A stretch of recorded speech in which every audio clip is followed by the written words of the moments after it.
সবাইকে লার্নমেট ইংলিশ চ্যানেলের আরও একটি ইন্টারেস্টিং ক্লাসে স্বাগত জানাই।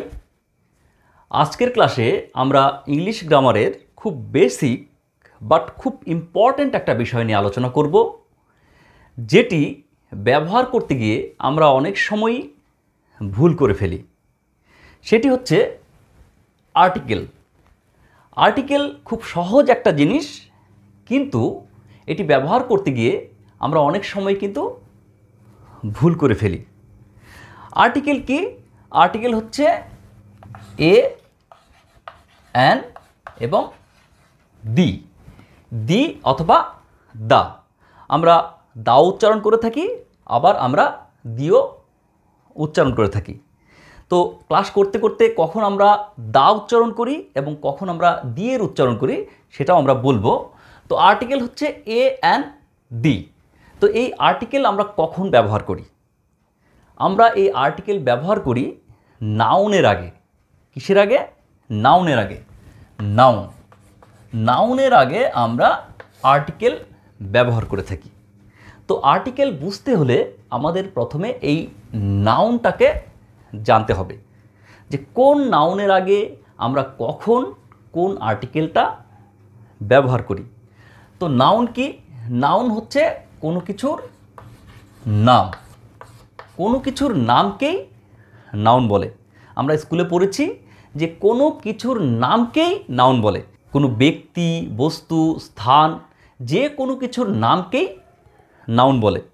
কোনো ব্যক্তি হতে পারে, কোনো স্থান হতে পারে, কোনো জিনিস হতে পারে, বা কোনো কিছুর নাম যেটি আমরা অনুভব করতে পারি কিন্তু দেখতে পারি না। যেমন কাইন্ডনেস, গুডনেস, বয়হুড আমরা কিন্তু বুঝতে পারি, কিন্তু আমরা দেখতে পারি না। আমরা অনুভব করতে পারি, আমরা সেটাকে টাচ করতে পারি না। অর্থাৎ যে কোনো কিছুর নাম জীবিত অথবা মৃত অথবা আমরা অনুভব করতে পারি এমন যে কোনো কিছুর নামকেই নাউন বলে। তাহলে আমরা এই আর্টিকেল নাউনের আগে ব্যবহার করে থাকি। তো এই নাউন কয় রকম? নাউন কিন্তু দুই রকম। সাধারণভাবে নাউনের যে প্রকারভেদ রয়েছে সেটি বাদ দিয়ে নাউন দুই রকম। কেমন? একটা হচ্ছে countable noun,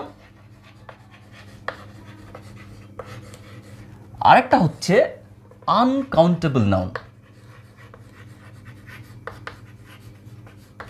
uncountable noun, countable এবং আনকাউন্টেবল। কাউন্টেবল কোনগুলো? যেগুলোকে আমরা কাউন্ট করতে পারি, আমরা গুনতে পারি। আনকাউন্টেবল যেগুলোকে আমরা কাউন্ট করতে পারি না। এই কাউন্টেবল কিন্তু আবার দুই ভাগে বিভক্ত। একটা হচ্ছে সিঙ্গুলার আর একটা হচ্ছে প্লুরাল। সিঙ্গুলার এবং প্লুরাল। সিঙ্গুলার কোনগুলো? যে নাউনগুলো দ্বারা একটাকে বোঝায়, সিঙ্গুলার, এক বচন। প্লুরাল কোনগুলো? যে নাউনগুলো দ্বারা একের বেশি বোঝায়, বহু বচন। যেমন আমি বললাম pen. Pen, pen singular noun. এবার সিঙ্গুলারের প্লুরাল কি হবে? পেনের plural pens, pens. Table, table, tables. Chair, chairs, chair, chairs.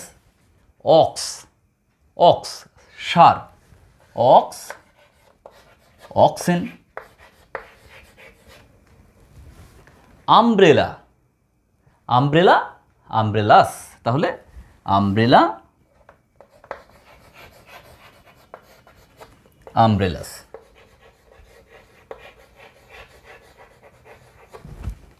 একই রকমভাবে যদি বলি ইউনিভার্সিটি, ইউনিভার্সিটি, ইউনিভার্সিটিস, ইউনিভার্সিটি,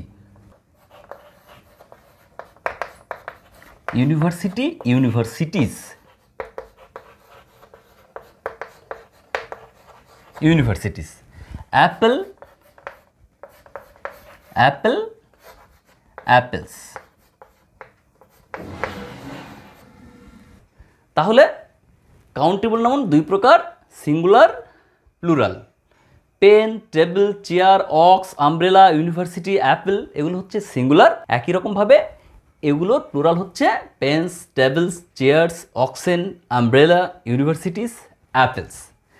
তাহলে এই সবগুলো নাউনের পূর্বেই কিন্তু আর্টিকেল বসতে পারে। এবার দেখো আনকাউন্টেবল নাউন। আনকাউন্টেবল নাউন কোনগুলো? আনকাউন্টেবল হচ্ছে যে নাউনগুলোকে আমরা গুনতে পারি না। কেমন? যেমন ধরো সুগার, আমরা গুনতে পারি কি? সুগার আমরা গুনতে পারি না, তাহলে সুগার হচ্ছে একটা আনকাউন্টেবল নাউন। ওয়াটার,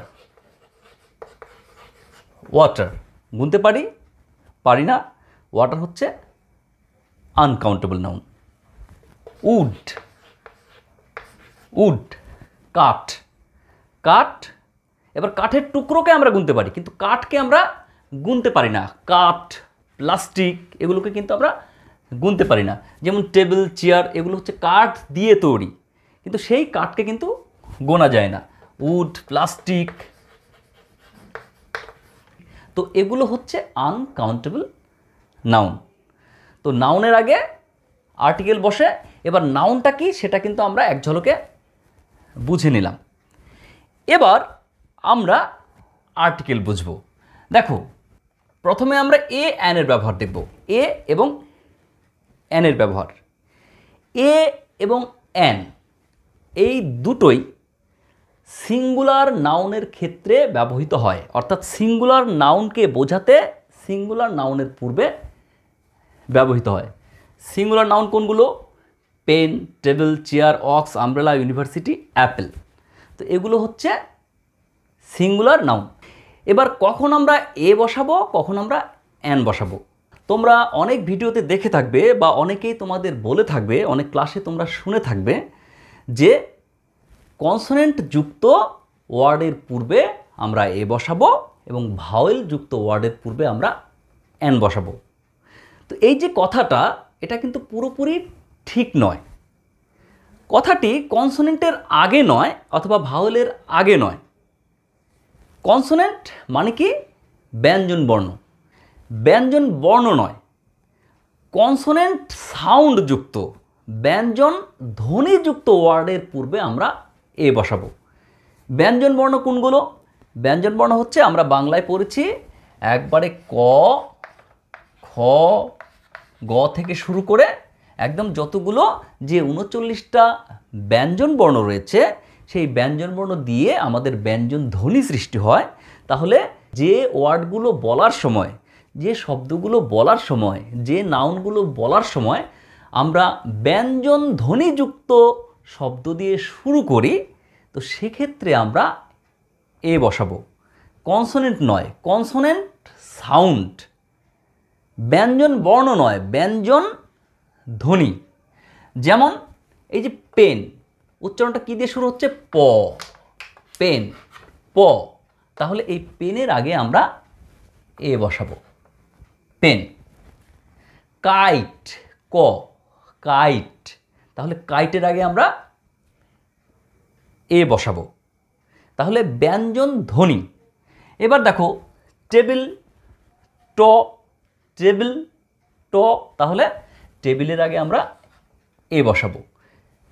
চেয়ার, চ, চেয়ার, চ, চেয়ারের আগে আমরা এ বসাবো।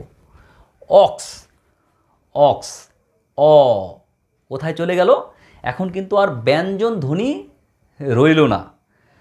তো একই রকমভাবে ভাওয়েল সাউন্ড, ভাওয়েল নয় কিন্তু ভাওয়েল সাউন্ড যুক্ত ওয়ার্ডের পূর্বে আমরা অ্যান বসাবো।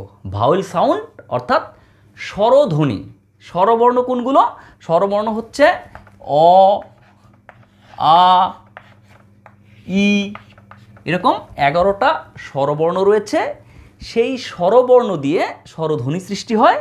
সেই স্বরধ্বনিযুক্ত ওয়ার্ডের পূর্বে আমরা অ্যান বসাবো। খুব ভালোভাবে মাথায় ঢুকিয়ে নাও, ব্যঞ্জন ধ্বনি ক, খ, গ, ঘ, এরকম যে ব্যঞ্জন ধ্বনি, যখন সাউন্ডটা ব্যঞ্জন ধ্বনির মতো হবে তার আগে আমরা এ। যখন সাউন্ডটা স্বরধ্বনি অ, আ, ই, উ, এ, ওই, ও, ঔ, তো এই ধরনের যখন আসবে তখন আমরা তার পূর্বে অ্যান বসাবো। তাহলে অক্স অ, তাহলে অর আগে আমরা অ্যান বসাবো, অ্যান অক্স। আমব্রেলা আ, তাহলে আমব্রেলার পূর্বে আমরা অ্যান বসাবো। ইউনিভার্সিটি ইউ, এক্ষেত্রে কিন্তু একটা ব্যতিক্রম রয়েছে। ইউনিভার্সিটি, তাহলে উচ্চারণটা কেমন হচ্ছে? ইউ, ই উ, ইউ। এবার এক্ষেত্রে আমাদের মাথায় রাখতে হবে, এই ব্যতিক্রমটা আমাদের মাথায় রাখতে হবে, যদি উচ্চারণটা ইউ ইউ বা ওয়ার মতো হয়, ইউ অথবা ওয়া, ও আ, ইউ অথবা ওয়া, ওয়া ওয়া মানে ওয়ান, তাহলে উচ্চারণটা যদি ইউ অথবা ওয়ার মতো হয় তো সেক্ষেত্রে আমরা অ্যান না বসিয়ে আমরা এ বসাবো। এই ব্যতিক্রমটা আমাদের মাথায় রাখতে হবে। এটাকে আমরা ব্যতিক্রম বলতেও পারি, আবার নাও বলতে পারি। নাও বলতে পারি কোন সেন্সে? এই যে ইউ বললাম, ইউনিভার্সিটি, অ্যাকচুয়ালি এটা হয় ইউনিভার্সিটি, ইউনিকর্ন, অন্ত্যেস্তয় রস্যকার হয়, কিন্তু আমরা বাঙালিরা যারা উচ্চারণ করি তারা কিন্তু ইউনিভার্সিটিই বলি। ইউনিভার্সিটি, ইউনিকর্ন, ইউনিক এরকমভাবে বলি। যারা হিন্দি ভাষাভাষী রয়েছে তারা উনিক, ইউনিভার্সিটি অন্ত্যেস্তয় রস্যকার দিয়ে তারা লিখে থাকে। আমরা সেদিকে যাচ্ছি না, আমরা এই ব্যতিক্রমটা শুধু মাথায় রাখব যে ইউনিভার্সিটি যখন বলবো ইউনি, ইউ অথবা ওয়া এরকম উচ্চারণ যখন হবে তখন আমরা অ্যান বসাবো না, আমরা এ বসাবো। তাহলে ইউনিভার্সিটির আগে আমরা এ বসাবো, a university, A unicorn, A one rupee note, A one eyed man. বোঝা গেল? এবার লাস্ট ওয়ার্ডটা রয়েছে আবার অ্যাপেল। অ্যাপেল কিসের মতো উচ্চারণ হচ্ছে? ভাওয়েল সাউন্ড, স্বরধ্বনি, তো সেক্ষেত্রে আমরা অ্যান বসাবো। এবার আমরা এখানে এর ব্যতিক্রম দেখলাম। আবার কিছু ওয়ার্ড রয়েছে যেগুলো শুরু হচ্ছে কিন্তু কনসোনেন্ট দিয়ে। যেমন দেখো hour, H O U R, hour, ঘন্টা। এখানে এইচের উচ্চারণটা উজ্জ্ব থাকে, হয় উচ্চারণটা কেমন? আওয়ার। অ্যাকচুয়ালি হওয়া উচিত হাওয়ার, নো, এর উচ্চারণটা হচ্ছে আওয়ার, আ। দেখো কনসোনেন্ট আছে কিন্তু উচ্চারণটা হচ্ছে আওয়ার। যদি আমরা সেই নিয়মে যেতাম যে কনসোনেন্টের পূর্বে এ বসবে তাহলে এক্ষেত্রে আমাদের কিন্তু এ বসতো, কিন্তু উচ্চারণটা যেহেতু আওয়ার, বাউলের মতো হচ্ছে, তো এক্ষেত্রে আমাদের কি বসাতে হবে? অ্যান, অ্যান, অ্যান আওয়ার, এক ঘন্টা, an hour, an honest man, an honest, অ এইসের উচ্চারণ নেই, উজ্জ্ব, অ্যান অনেস্ট ম্যান। এইচ থাকা সত্ত্বেও আমরা অ্যান লিখলাম। M L A, M L এ, এক্ষেত্রে কী হবে? অ্যান। দেখো রয়েছে কিন্তু এম, কনসোনেন্ট, কিন্তু উচ্চারণটা কেমন হচ্ছে? M, M, M L A, M B B S, an, M B B S, an. উচ্চারণটা যেহেতু ভাওয়েলের মতো হচ্ছে তাই আমরা অ্যান বসাচ্ছি। ক্লিয়ার? তাহলে এ এবং অ্যান কখন বসে? কাউন্টেবল নাউনের শুধুমাত্র সিঙ্গুলার নাউন যখন হবে তখন হবে এ এবং অ্যান, অন্য কোনো ক্ষেত্রে কিন্তু এ অ্যান হবে না। প্লুরাল নাম্বারের ক্ষেত্রেও হবে না, আনকাউন্টেবল নাম্বারের ক্ষেত্রেও হবে না। কাউন্টেবল সিঙ্গুলার, কাউন্টেবল সিঙ্গুলার, এটা যদি তোমরা একটু মনে রাখো তাহলেই কিন্তু এ এবং অ্যান সহজেই পারবে। কিন্তু দি, দি শুধু মনে রাখলে হবে না, এটাকে বুঝতে হবে। এটাকে বুঝতে হবে যে দি কোথায় হচ্ছে, কারণ দি কাউন্টেবল সিঙ্গুলারের ক্ষেত্রে হয়, কাউন্টেবল প্লুরালের ক্ষেত্রেও হয়, আনকাউন্টেবলের ক্ষেত্রে হয়, সমস্ত ক্ষেত্রেই দি হতে পারে। তো এখন আমরা দি অথবা দায়ের ব্যবহার দেখব। আগে এটা মুছে নেই, তারপর আলোচনা যাচ্ছি। দা আমরা কখন ব্যবহার করব? যখন নির্দিষ্ট করে কোনো নাউনকে বোঝাবো। নির্দিষ্ট করা অর্থাৎ ডেফিনেট। তাহলে এই দা হচ্ছে ডেফিনেট আর্টিকেল। দা হচ্ছে ডেফিনেট আর্টিকেল এবং এ এবং অ্যান, এই যে আমরা এতক্ষণ দেখলাম যে সিঙ্গুলার এ পেন একটা কলম, এ টেবিল একটা টেবিল, এ চেয়ার একটা চেয়ার, অ্যান অক্স একটা ষাঁড়, অ্যান আমব্রেলা একটা ছাতা, অনির্দিষ্ট করে বোঝাচ্ছে, নির্দিষ্ট করে কিন্তু বোঝাচ্ছে না। তো এই এ এবং অ্যান এরা হচ্ছে ইনডেফিনিট আর্টিকেল। এ এবং অ্যান হচ্ছে ইনডেফিনিট আর্টিকেল এবং দা হচ্ছে ডেফিনিট আর্টিকেল। ডেফিনেট নির্দিষ্ট করা, ডেফিনেট নির্দিষ্ট করে বোঝানো। যখন কোনো নাউনকে নির্দিষ্ট করে বোঝানো হয় তখন আমরা দায়ের ব্যবহার করি। কেমন? যেমন বললাম যে I have a book. I have a book, আমার একটা বই আছে। বা I have a story book, আমার একটা গল্পের বই আছে। কোন বই আছে নির্দিষ্ট করে কিন্তু বোঝাচ্ছে না, একটা গল্পের বই আছে বা একটা বই আছে। আই হ্যাভ এ বুক। এবার যদি আমি বলি যে আমি তোমাকে বইটি দেব, বইটি মানে কোন বইটি? যে বইটি আমার কাছে আছে। যে I will give you the book. এই যে দ্য বুক, আমি তোমাকে ওই বইটি দেব। I will give you the book. কোন বই? এই বইটা, যে বইটা আমার কাছে আছে। I will give you the book বা দ্য স্টোরি বুক, নির্দিষ্ট করে বোঝাচ্ছে যে ওই বইটা যেটা আমার কাছে আছে।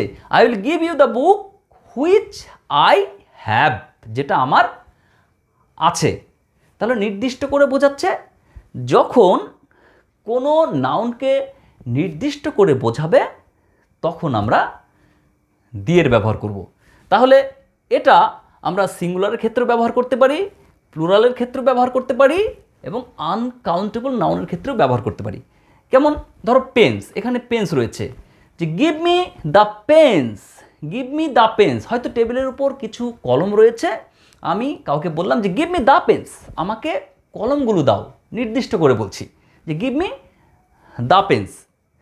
বা bring the pens which I bought yesterday, কলমগুলো নিয়ে আসো যেগুলো আমি গতকাল কিনেছিলাম। Give me the pens, plural নাম্বারের আগে ব্যবহার হলো। আবার সুগার, বললাম যে keep the sugar in the kitchen, চিনিটা রান্নাঘরে রাখো। Keep the sugar in the kitchen. Water, pour the water into the bottle, জলটা বোতলের ভেতর ঢালো। তো আমরা সিঙ্গুলার, প্লুরাল, আনকাউন্টেবল সমস্ত ক্ষেত্রেই কিন্তু দায়ের ইউজ করছি নির্দিষ্ট করে বোঝাতে। এবার আমরা এই দায়ের উচ্চারণ অথবা দিয়ের উচ্চারণ কখন দি করি আবার কখন দা করি। দেখো আমি সেন্টেন্স লিখছি,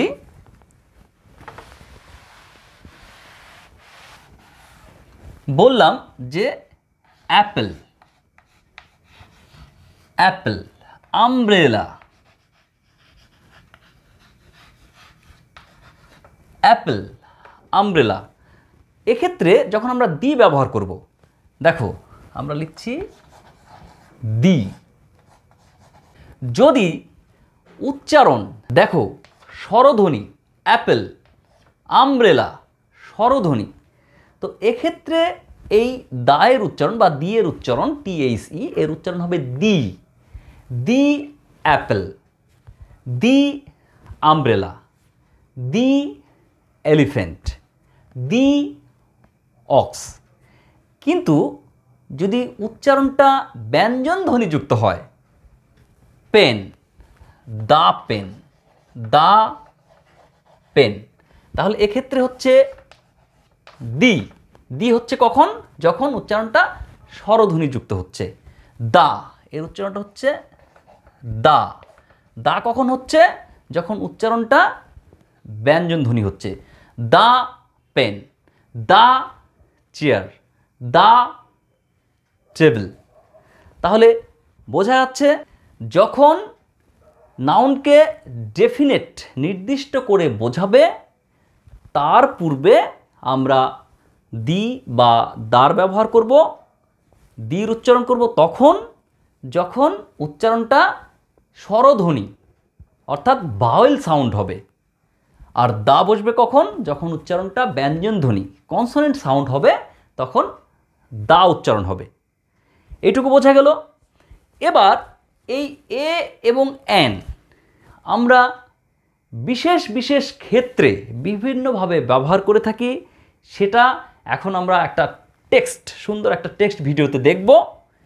এরপর দায়ের অনেকগুলো ইউজ হতে পারে, বিভিন্ন ক্ষেত্রে এই দি অথবা দাকে আমরা ইউজ করে থাকি, তার ভিডিওটাও আমরা একটা টেক্সট ভিডিওর মধ্যে এখনই দেখব। তোমরা সম্পূর্ণ ভালো করে বুঝে নাও, দেখবে আর্টিকেল তোমাদের কাছে জলের মতো সহজ হবে। এখন যে অংশটা দেখবে সেটা দেখতে দেখতে হয়তো তোমরা ভাববে যে এটা তো আমি জানি না বা এটা জানতাম না, এটা একটা দারুণ জিনিস। তো সম্পূর্ণটা দেখো, দেখবে আর্টিকেল সম্বন্ধে তোমাদের কোনোরূপ কনফিউশন থাকবে না। এবার আমরা কিছু এ এবং এন এর ব্যবহার দেখব যেগুলো আমরা প্রায় ভুল করে থাকি। কোনো জিনিস অথবা কোনো ব্যক্তিকে প্রথমবার বোঝাতে এ অথবা এন এর ব্যবহার হয়ে থাকে। যেমন I saw a girl on the street. কোনো ইউনিট যেমন কিলোগ্রাম, সেন্টিমিটার, মিটার, কিলোমিটার ইত্যাদি বোঝাতে এ অথবা এন ব্যবহৃত হয়। উদাহরণস্বরূপ বলা যায় 100 সেন্টিমিটার্স মেক এ মিটার। কোনো অপরিচিত ব্যক্তির নাম অথবা তার উপাধির নামের পূর্বে এ অথবা এন ব্যবহৃত হয়। যেমন a mister Das came to see you, অথবা an Isaac came here to see the match. যদি এক্ষেত্রে আমরা মিস্টার দাসের পূর্বে এ অথবা মিস্টার ইসাকের পূর্বে এন ব্যবহার না করতাম, তাহলে এটা বোঝাতো যে আমরা মিস্টার দাস অথবা মিস্টার ইসাককে আগে থেকেই চিনি অথবা জানি। ডজন, 100, 1000, মিলিয়ন ইত্যাদি বোঝাতে তার পূর্বে এ ব্যবহৃত হয়। যেমন here are a dozen of bananas. 1000 people came to see the leader. Each অথবা পার বোঝাতে এ অথবা এন এর ইউজ হয়। উদাহরণটা দেখলে আমরা এটা পরিষ্কার করে বুঝতে পারবো। যেমন he earns 5000 rupees a month, অর্থাৎ সে পার মান্থ 5000 রুপিস রোজগার করে। He drives the car at 70 kilometre an hour. যদি কোনো এক্সক্লেমেটরি সেন্টেন্স হোয়াট দিয়ে শুরু হয় তবে হোয়াটের পরে এ ব্যবহৃত হয়। যেমন what a pity, what a nice bird it is. এখন আমরা দায়ের বিশেষ ব্যবহারগুলো জানব। যেমন প্রথমে আমরা জানলাম যে নির্দিষ্ট করে বোঝাতে দায়ের ব্যবহার হয়। যেমন I know the boy, I want the book, অর্থাৎ আমি বালকটিকে চিনি, আমার বইটি চাই অথবা আমার বইখানা চাই। বাংলায় আমরা এভাবে বলে থাকি যে টিটা খানিখানা বোঝাতে দা ব্যবহৃত হয়। নির্দিষ্ট করে বইটা, বইটি, বইখানা এভাবে নির্দিষ্ট করে বোঝাতে দা ব্যবহৃত হয়। কোনো নাউনের পূর্বে যার সম্বন্ধে আগেই বলা হয়েছে সেক্ষেত্রে দা ব্যবহৃত হয়। যেমন yesterday a boy came to see you, I know the boy. প্রথমে আমরা বয়ের ক্ষেত্রে কী ইউজ করলাম? এ, কারণ আমি বালকটিকে চিনি না। যখনই বালকটার সম্বন্ধে আগেই কিছু বলা হলো, তারপরে যখন আবার বালকটির কথা বলা হলো তখন কিন্তু আমরা দা ব্যবহার করলাম। কোনো ক্লাস অথবা জাতি বোঝাতে দা ব্যবহৃত হয়। যেমন the cow is a useful animal, the dog is a faithful animal. প্রকৃতিতে একটিই রয়েছে এমন কোনো জিনিসের নামের পূর্বে দা ব্যবহৃত হয়, যেমন দ্য সান, দ্য মুন, দি আর্থ। কোনো নেশন বা জাতি বোঝাতে দা ব্যবহৃত হয়, যেমন দি ইন্ডিয়ান, দি ইংলিশ। কোনো রোড অথবা রাস্তার নামের পূর্বে দা বসে, যেমন দ্য মহাত্মা গান্ধী রোড, কিন্তু স্ট্রিট অথবা এভিনিউয়ের নামের পূর্বে কখনোই দা ব্যবহৃত হয় না। নাও নোট ডাউন দ্য লিস্ট যেগুলোর পূর্বে সবসময়ই দা ব্যবহৃত হবে। Note down: before the name of musical instruments like the flute, the guitar. Before the name of holy books, পবিত্র গ্রন্থ, the Bible, the Gita, the Quran. Before the name of ships, যেমন the Titanic. Before the name of trains, যেমন the Rajdhani express, the Kamrup express. Before the name of aeroplanes, যেমন the Boeing 760। Before the name of news paper, যেমন the Statesman, the Anandabazar Patrika, the Telegraph, etcetera. কোনো বিখ্যাত বিল্ডিংয়ের নামের পূর্বে, before the name of famous buildings, যেমন the Taj Mahal. Before the name of rivers, the Ganges, the Yamuna, the Amazon, the Nile. Before the name of seas, যেমন the Arabian sea. Before the name of ocean, যেমন the Indian ocean. Before the name of gulfs, যেমন the bay of Bengal. Before the name of desert, যেমন the Sahara, the Thar. Before the name of mountain ranges and group of islands, যেমন the Himalayas, the Andaman. Before the name of directions, যেমন to the north. তাহলে আশা করছি আজকের ক্লাসটি তোমাদের ভালো লেগেছে। যদি ক্লাসটি কাজের মনে হয় তাহলে বন্ধুদের সঙ্গে শেয়ার করবে, যাতে করে তারাও এই শেখার লাভটি পেতে পারে। যারা নতুন তারা অবশ্যই চ্যানেলটি সাবস্ক্রাইব করে রাখবে, যাতে করে এই ধরনের নতুন নতুন ভিডিও তুমি সবার আগে পেতে পারো। আজকের মতো এখানেই শেষ করছি। দেখা হচ্ছে পরের ক্লাসে অন্য আরও একটি ইন্টারেস্টিং বিষয় নিয়ে।